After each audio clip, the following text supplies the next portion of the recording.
Hello everyone, सभी को नमस्कार। तो आज हम लोग देखने जा रहे हैं एसएससी एमटीएस एग्जाम 2024 11 नवंबर second shift GK GS question. तो शुरू करते हैं वीडियो बिना किसी देरी के। जो आपके क्वेश्चन और आंसर रहने वाले हैं वो बहुत हिंदी और इंग्लिश दोनों में रहने वाले हैं। ठीक है, मतलब ये आपका जो चलने वाला लेक्चर ये इंग्लिश में है। ठीक है, पिछले ही क्लासों की तरह। तो शुरू करते हैं वीडियो बिना किसी देरी के। तो आपका पहला क्वेश्चन है, व्हाट इज बजट डिफिसिट। चलिए बताइए बजट घाटा क्या होता है। तो a budget deficit occurs when a government spends more than it collect in revenue like tax in a given year। तो बजट घाटा आपका क्या होता है। तो बजट घाटा तब होता है जब सरकार किसी वर्ष में करों जैसे राजस्व से अधिक खर्च करती है। ठीक, इतना इकट्ठा नहीं कर पाती टैक्सों से और अदर सोर्सों से, लेकिन उससे ज़्यादा अगर खर्चा कर दे रही है तो इसी को कहते हैं बजट घाटा। ठीक है, तो ये आपका होता है बजट डेफिसिट। नेक्स्ट आपका अगला क्वेश्चन क्या है, who is the chief minister of Bihar after February 2024। ठीक है, तो फरवरी 2024 के बाद बिहार के मुख्यमंत्री कौन है। तो आप सभी को पता होगा नीतीश कुमार। कौन है? नीतीश कुमार, जो 9वीं बार बने हैं। ठीक है, बिहार के मुख्यमंत्री। ठीक है, तो ये बातें आपको याद रखनी है। नेक्स्ट आपका अगला क्वेश्चन क्या है, विच सेल ऑर्गेनल प्रोड्यूस एनर्जी। कौन सा कोशिका ऊर्जा का उत्पादन करता है। तो सभी को पता होगा कि ऊर्जा का उत्पादन कौन करता है। The mitochondria are the organelle in a cell responsible for energy production. ठीक है, तो माइट्रोकांड्रिया कोशिका में ऊर्जा उत्पादन करने वाला अंग है। ठीक है, नेक्स्ट आपका अगला क्या है। तो आपका अगला है, which gas is filled in chips packets to keep them fresh. Chips के पैकेट में ताजगी बनाए रखने के लिए कौन सी गैस भरी जाती है। तो जो आपकी नाइट्रोजन गैस है N2, इसको क्या किया जाता है, फिल किया जाता है चिप्स के पैकेट में ताकि वो फ्रेश बना रहे।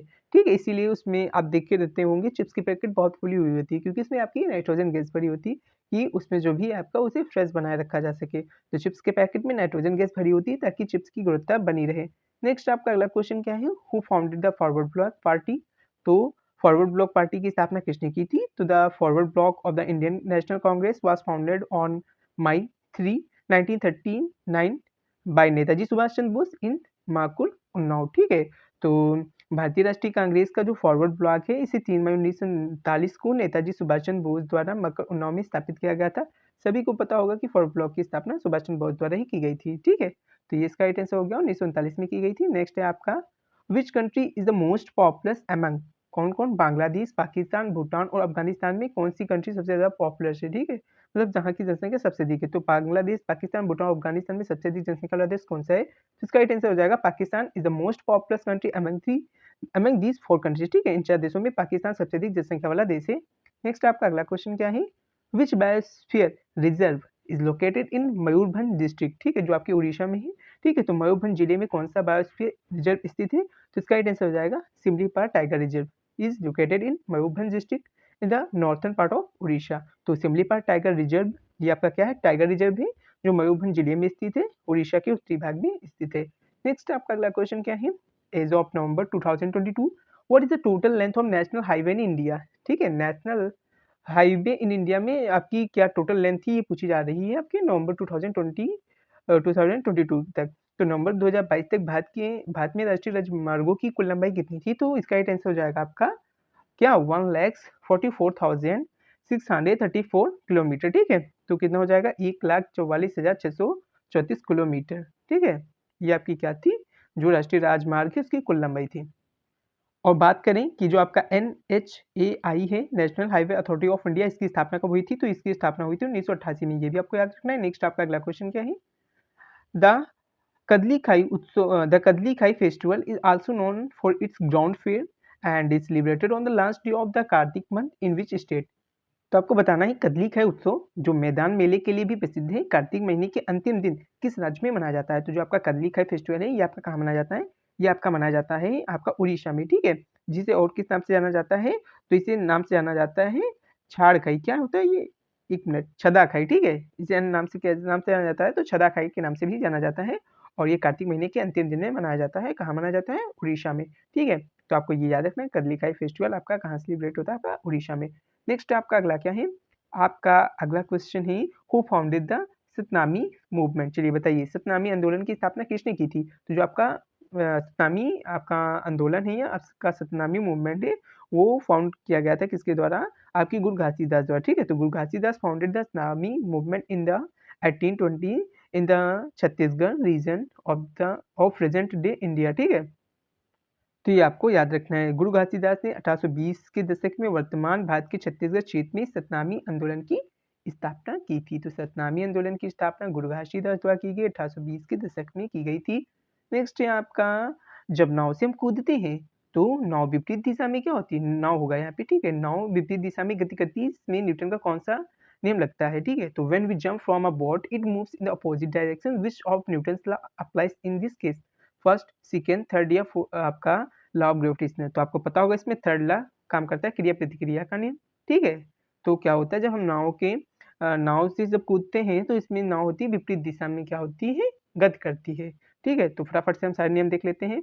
तो आपका पहला नियम क्या होता है, जिसे हम क्या किस नियम से जानते हैं, जरूरत का नियम के नाम से भी जानते हैं। तो इसमें क्या बताया गया है, कोई भी वस्तु जिस स्थिति में उसी स्थिति में बनी रहेगी जब तक इस पे बार बार ना लगाया जाए, ठीक है। अगर वो क्या बोलते हैं गति की अवस्था में, तो वो गति की अवस्था में ही रहेगी। अगर वो आपकी क्या बोलते हैं स्थिर अवस्था में, तो उसी अवस्था में रहेगी, ठीक है, अगर उस पर कोई बल नहीं लगाया जा रहा है, ठीक है। तो ये आपको याद रखना है। तो फर्स्ट रूल में क्या है, unless any external force is applied on the object it will remain at rest और continue to move with uniform speed, this is also called the law of inertia, ठीक है। नेक्स्ट आपका second law क्या कहता है, तो second law कहता है किसी वस्तु पर लगने वाला बल उसके द्रव्यमान और त्वरण के गुणनफल के बराबर होता है। मतलब जो आपका फोर्स होता है वो उसके मास और उसकी एक्सीलरेशन के क्या होता है, गुणनफल के इक्वल होता है, ठीक है, बराबर m में। यह बताता है कि समय के साथ किसी भी पिंड के संवेग में बदलाव की दर उस पर लगाए गए बल के परिमाण और दिशा के बराबर होती है।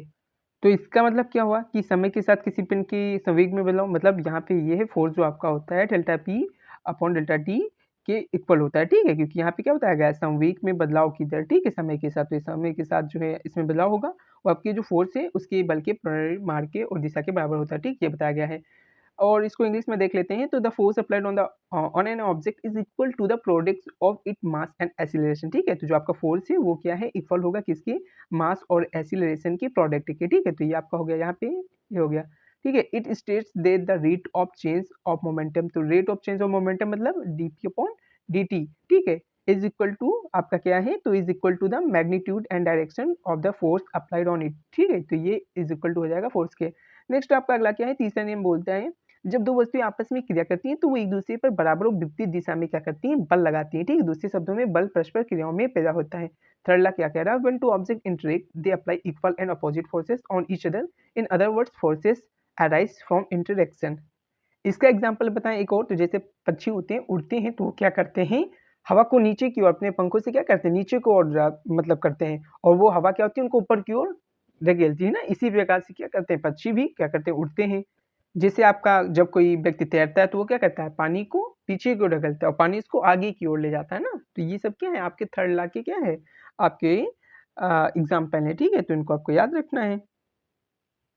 इंग्लिश में एग्जाम्पल की बात करें तो आपका क्या होता है, when a person moves he when a person swims, sorry moves नहीं, when a person swims he pushes the water backward, क्या वाटर को वो क्या करता है, बैकवर्ड में करता है, ठीक है। और आपका जो बोलते हैं and the water pushes him forward, ठीक है। तो ये आपको याद रखना है। बस आपका नेक्स्ट आपका अगला क्या है, दूसरा क्या है कि जनगणना के अनुसार भारत में महिला साक्षरता दर कितनी थी, according to the 2011 census what was the female literacy rate in India. आपके ऑप्शन है 64.6%, 65.46%, 66.5% या 67.2%। तो सभी को पता होगा 2011 सेंसस के अनुसार जो आपकी टोटल आपकी लिटरेसी रेट थी वो कितनी थी, 74.04%। उसमें आपकी मेल और फीमेल की कितनी थी, तो मेल की आपकी थी 82.14% और वहीं पे बात करें फीमेल की कितनी थी 65.46%। तो इसका राइट आंसर हो जाएगा आपका ऑप्शन बी। नेक्स्ट है आपका, इसी में मैंने ये बता ही दिया आपको, ठीक है। तो आपका अगला है एन ऑटोबायोग्राफी किसकी आत्मकथा का नाम है, तो an autobiography is the title of the autobiography of which personality. Option है महात्मा गांधी, जवाहरलाल नेहरू, सुभाष चंद्र बोस या अम्बेडकर जी। तो इसका राइट आंसर हो जाएगा जवाहरलाल नेहरू जी, ठीक है। और इसकी मतलब इन्होंने लिखा कब कहाँ था, तो जेल में लिखा था आपके 1934 और 1935 तक इन्होंने इसको लिखा है, 1936 में क्या हुई थी, पब्लिश हो गई थी, ठीक है। तो ये आपको याद रखना है। नेक्स्ट इसी में आपका क्या है, जो आपकी the name of Pandit Jawaharlal Nehru autobiography is an autobiography it is also known as, ये भी याद रखना है कि इसे अन्य नाम से किसे जाना जाता है, टुवर्ड्स फ्रीडम के नाम से भी जाना जाता है, ठीक है, इस आत्मकथा को। नेक्स्ट आपका अगला है केंद्रीय औद्योगिक सुरक्षा बल, ठीक है, सेंट्रल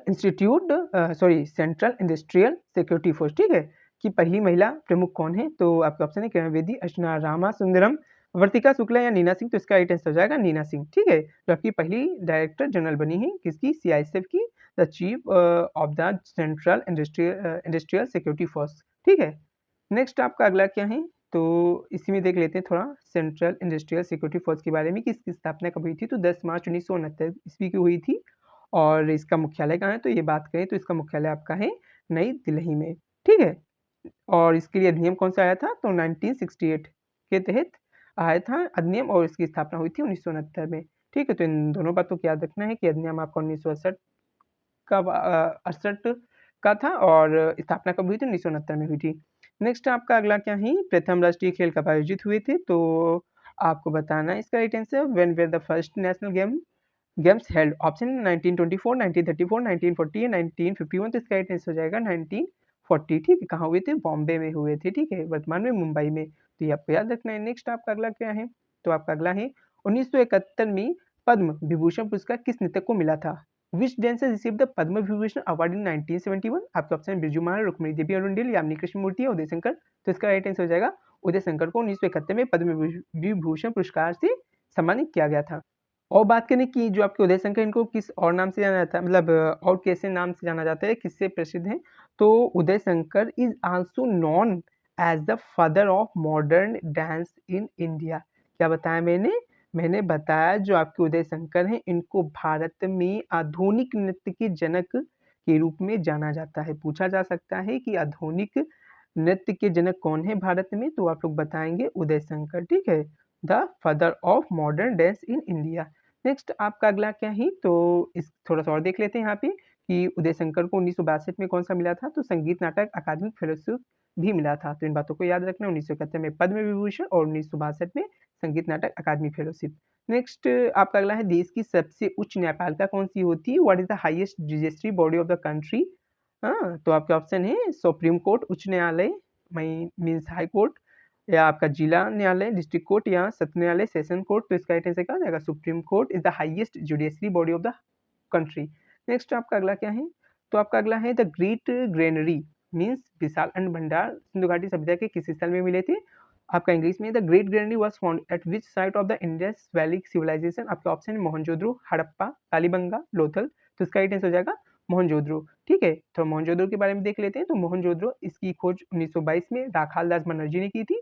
ठीक है, और हड़प्पा सभ्यता की खोज दयाराम साइनी ने की थी, 1921 में की थी। दोनों बातें याद रखने हैं। इसे सिंधी भाषा में मुर्दों का टीला भी कहते हैं। ठीक है, यहाँ से विशाल स्नानागार, ये भी पूछा गया कई बार, विशाल स्नानागार सिंधु घाटी सभ्यता के किस स्थल से मिले हैं, तो मोहनजोदड़ो से। अन्नागार हो गया, विशाल आपके स्नानागार हो गया, विशाल अन्नागार हो गया। ठीक है, कांस्य की नर्तकी की मूर्ति हो गई, पशुपति महादेव की मोहर हो गई, और दाढ़ी वाले मनुष्य की पत्थर की मूर्ति हो गई, और बुने हुए कपड़े मिले थे।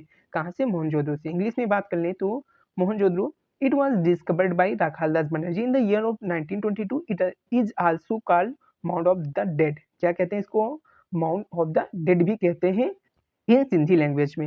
A huge bathhouse, granary, a bronze statue of dancer, a seal of Pashupati Mahadev, a stone statue of Beardman and oven clothes were found here. ठीक है, तीन बातों को आपको याद रखना है।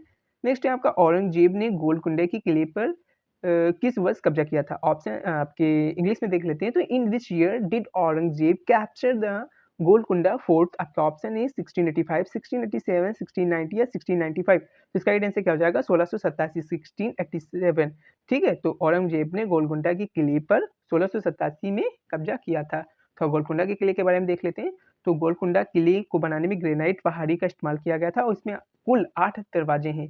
गोलकुंडा भारत के तेलंगाना, हैदराबाद के पश्चिमी बाहरी इलाके में स्थित एक किलाबंद गढ़ और खंडहर शहर है। ठीक है, ये पूछा जा सकता है कहाँ स्थित है, तो भारत के तेलंगाना में स्थित है। ठीक है, और बात करें इसका निर्माण किसने करवाया था, तो काकतीय शासक हैं उनके द्वारा करवाया गया था। जो और शासक कौन थे, आपके प्रताप रुद्र थे। ठीक है, और 11वीं शताब्दी में मिट्टी की दीवारों से करवाया गया था, तो ये आपको याद रखना है।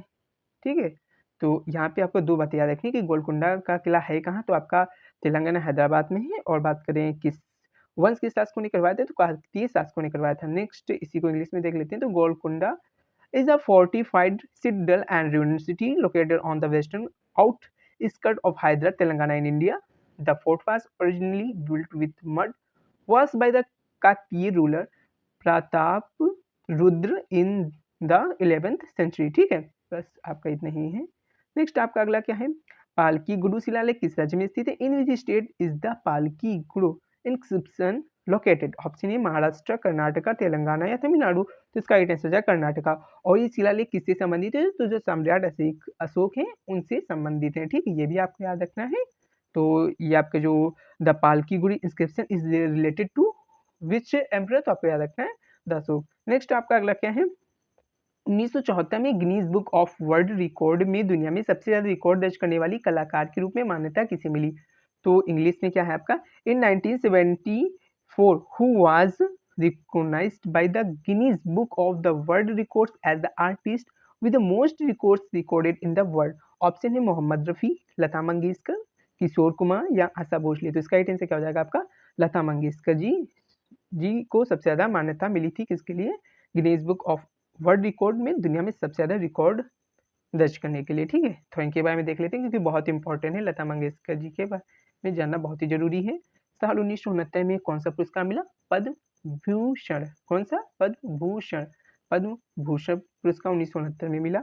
बात करें 1989 में कौन सा मिला? दादा साहब फाल्के पुरस्कार। ठीक है, तो दादा साहब फाल्के पुरस्कार का मिला 1989 में। और 2001 में भारत रत्न से सम्मानित किया गया था। ठीक है, और बात करें 2007 में, तो 2007 में जो फ्रांस की सरकार है इन्होंने अपने सर्वोच्च नागरिक पुरस्कार officer of the Legion of Honour, क्या? Officer of the Legion of the Honour, ठीक है, इससे सम्मानित किया।